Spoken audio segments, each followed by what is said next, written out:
What's up, guys? So I recently went on the USC Think Tank podcast, and they asked me questions that I never really got before, at least not to that depth. It's a podcast for USC hardos, and they asked me everything from what it was like committing to play in a pro-style scheme to ultimately actually playing in a spread scheme. How the heck did I beat out Sam Darnold in the fall of 2016, where, hey, 9 years later, he's starting in the NFL and I'm filming YouTube videos, to how should USC fans define success now in 2025? I pulled some of my favorite moments. Enjoy.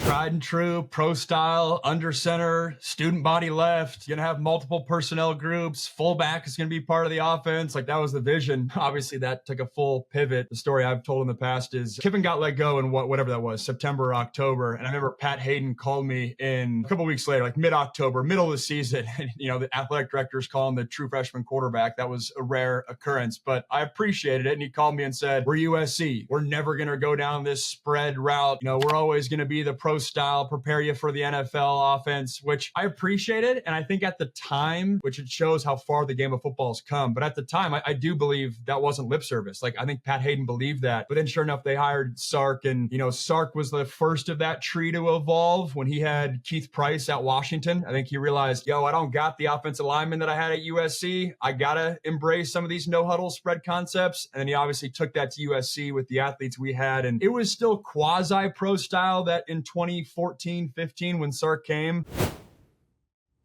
I remember from my seat when Sark got hired, like, my family group chat was ecstatic because Sark was the first coach to offer me. So I was like, sweet, this is amazing. I think I also saw firsthand, as did a lot of USC fans and a lot of my teammates, that, hey, we have the best receivers in the country. Why are we not getting open like Baylor? And why are we not getting open like Oklahoma? And why are our bubble screens not working when Oregon's running them 17 times a game for, 200 yards kind of thing? And so I think everyone, myself included, embraced the more, hey, pro style's on its way out. Let's get more of those spread concepts. So I was excited about it, even though I wasn't a dual threat guy. That's the offense I ran in high school. So even though, it was easy to be like, oh, I like the pro style offense to get you ready for the NFL. To your point, I was well aware kind of where the game was heading, as I think a lot of football fans were. So I was excited about what Sark brought in. And then it very much was a very similar offense when T. Martin and Clay Helton took over the offense when Sark was on the way out. Like, a lot of those, the way we were signaling in plays, the schemes, the concepts, a lot of the same Sark stuff, even though he was gone.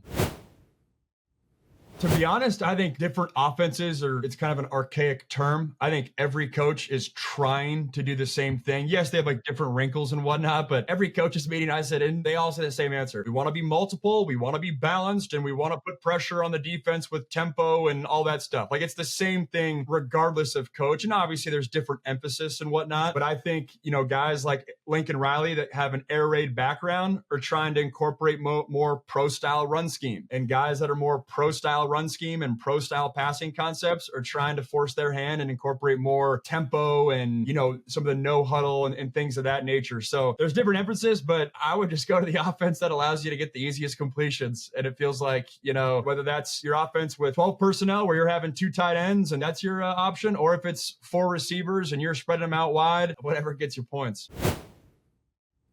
Yeah, every competition's different, but you're spot on. Like, especially for how I was wired, I was very much aware of every last factor. Like, I remember the second competition I had with Kessler when Sark first came in, like, the message was, hey, it's an open competition. And then I remember finding out that, like, Kessler and Nelson Aguilar were having like one-on-one meetings with Sark in preparation for spring ball. And I remember being like, at the time, like, that's weird, but then, hey, competition's true and I'll fight my way kind of thing. But like, in the hindsight, now being on the other side, it's like coaches hide behind the word competition all the time. And it's, oftentimes they know what the decision they're going to make, but I get it. If I was a head coach, I'd do the same thing because, you need to keep your backups happy and engaged, but every room's different. I think that first room with Wittek and Kessler trying to replace Matt Barkley had unique dynamics where, Kessler and Wittek had switched off who was going to be the backup. They both hadn't really had success on the field before that point. And I mean, we're all cool. We're all fine. Like, Wittek would crack jokes and whatnot. I think Kessler and I were more wired the same in the sense that, like, hey, we're not there to necessarily make friends. And like, there's a level of respect and it wasn't like awkward, but we're not like necessarily hanging out afterwards. I would say, like, Wittek and I had the same private quarterback coach. And I think to Wittek's credit, I don't think he viewed me as, at that phase, legitimate competition. I think he was like, hey, I'm going to beat this guy out. Like, no worries at all. And Whittick had the strongest arm that I'd ever seen in person to this day. So that was interesting. But like the next 2015, 16, like I always say, Darnold and I would be really good friends if we didn't play the same position. We're still cool. I stay in touch with him to this day. But like that dynamic was much more, we would go to the same parties afterwards and hang out. We had the similar overlap with friend groups. So like that dynamic, which is funny because that competition was more cutthroat, so to speak. But Darnold's a great dude. We were kind of wired the same in that regard, and every QB room is different. Yeah, with the Darnold competition, I mean, I remember I started playing what I thought was really good football my third spring. So the spring going into my redshirt sophomore year. And that was when, so Darnold wasn't on campus yet, but I started to, I feel like, really find my stride and really get my footing within the program. And I felt that within teammates and coaches and whatnot. And so I think the overall tone, Kessler's last year as the starter was very much, hey, when the time comes, it's going to be Brownie's team, so to speak. And then Darnold, as we all remember, like Ricky Town was the big recruit in the same class as Darnold. Ricky had his struggles, but Darnold came in right away, and he did not have that normal quarterback freshman adjustment period. And I think we all knew that, like, hey, this kid's kind of raw, but this dude's got some talent. And I remember that first August, his first fall camp, I was like, I got my hands full, but like, I can beat this guy out. This is what you sign up for when you go to USC. And that wasn't just lip service. And that's what happened in the spring. And I'll never forget the post-spring meeting heading into that 2016 season, battling with Darnold. Helton had his post-spring meeting with Sam and I at the same time. So he sat Sam and I both down and said, hey, if we had to start a game tomorrow, Brownie, you'd be our starter, but it's close enough where we want to keep the competition going into fall camp and let you guys duel it out. I got 2 NFL quarterbacks sitting on my couch right there, and let the best man win kind of thing. And again, at that point, I was ingrained in the program. I felt like I was a big vocal leader on the team too. So it wasn't just like, hey, I'm kind of part of the team. I felt very much like a leader on the team at that point. And in fall camp, I mean, it's funny now that, I'm making social media content and broadcasting, and Darnold just signed a $120 million contract. But at the time, like, I beat him out that fall camp. I think Sam would play the same thing. I think he had more of the turnovers and I was, more of the steady Eddie kind of thing. But I remember that last scrimmage before it was clear, like Helton said, hey, he's going to name a starter 2 weeks before the Alabama game or something like that. So we had like one final Saturday scrimmage before he was going to announce the quarterback. And I remember like Darnold and I probably both knew like whoever plays better in this scrimmage is going to get the nod. And a couple Darius Rogers touchdown passes later, I walked out of there. This might be cocky, but like I knew I had won the job walking out of that scrimmage. And yeah, sure enough, that happened. But then a month later, it was obviously a different story.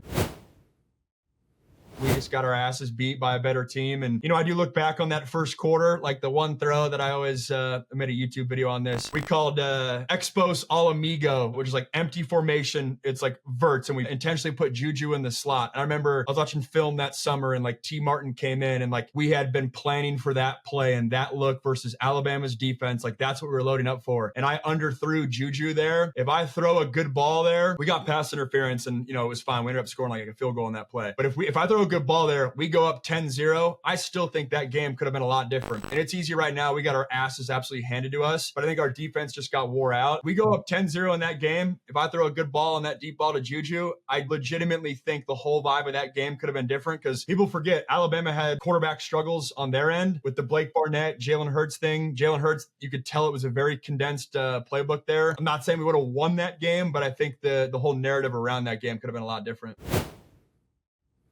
Yeah, I go back and forth this. I don't think that like worked in my favor, obviously, but I don't think it was as detrimental as you might think. Because to me, at a certain point, the adjustment from your first coach to your second coach, that's a big deal. Like your whole, comfort's getting uprooted. But the adjustment from coach 2 to 3 and then 3 to 4, at a certain point, you kind of get numb to it, to be honest. And especially when there was carryover in the offense, it wasn't like that big of a deal. But I do think the adjustment to Kiffin's pro style offense, I had never taken a live rep under center. I think I lost a lot of confidence that year because I struggled getting adjusted to that. I remember, you fumble a snap, you run a lap around practice. I remember my first spring, like fumbling 4 snaps when Max Turk was getting broken in as a center and I was getting broken in as a under center quarterback. And I think I lost a lot of confidence during that year. And then you spark it back up your redshirt freshman year, which then to kind of what you're saying, like that felt like my true freshman year because like in some way I'd kind of lost that first year of wearing some of those punches on the chin, so to speak. But again, it certainly didn't help me out. I don't think think it was like as detrimental as you might think. And then it's funny nowadays, I think it actually helped me a lot as a analyst and a football guy, because I've learned how 5 different head coaches approach practice and how 5 different head coaches all talk about the smash concept. And so I think I'm able to kind of talk about it in a different lens, but at the end of the day, obviously not ideal for any young player. The second that I would get off the football field and I became normal student, I loved going to USC. And even during my, struggles on the field, especially like my freshman and redshirt freshman year, football was a grind. And that was very much like, hey, we're going to work and I'm, trying to play good football. But the second I got off the field and, my core friend group, which predominantly were walk-ons, if we're being honest, and I guess Alex Wood was our kicker. So walk-ons and kicker, but like they weren't as, I would say, football intense as I was, which I think helped that dynamic. But no, I always say, like, if I wasn't enjoying school there, there's a real world where I may have transferred. But I was very aware that, like, when I was a recruit, and it's a big reason why I decided to go to USC and not Oklahoma, is someone gave me the tip of, hey, when it's a random Wednesday in March and you're not playing football, you're just having to be a normal kid, go somewhere where you're going to enjoy being a student. And I very much embraced that. I remember having lunch with Matt Barkley when I was a recruit, and he kind of said his own version of that a little bit. And that was very much true. I loved going to USC. I ended up joining a fraternity there year 2, which was cool to kind of get outside the football realm a little bit, as did probably a 5th or a 6th of our football team. I wasn't the only guy. But as we all know here, USC is an amazing school. And, that's a big reason why I stayed.